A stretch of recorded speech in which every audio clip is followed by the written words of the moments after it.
দিনের বেলা গরমে তো কিছু খেতে ভালোই লাগে না।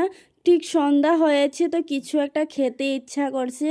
আর তখনই মনে পড়েছে যে ঘরে তো অনেক কিছু আছে, সেইগুলো মিক্স করেই কিছু একটা বানিয়ে খেয়ে দেখি। তো এই ব্রেডটা নিয়ে নিয়েছি। ব্রেড ছিল অনেক বড় সাইজ।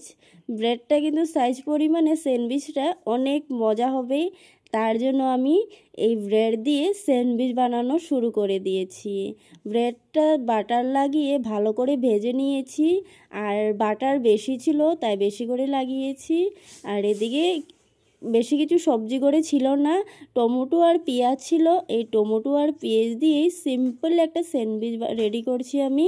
আর এই স্যান্ডউইচটা কিন্তু আমার খুবই ভালো লাগে।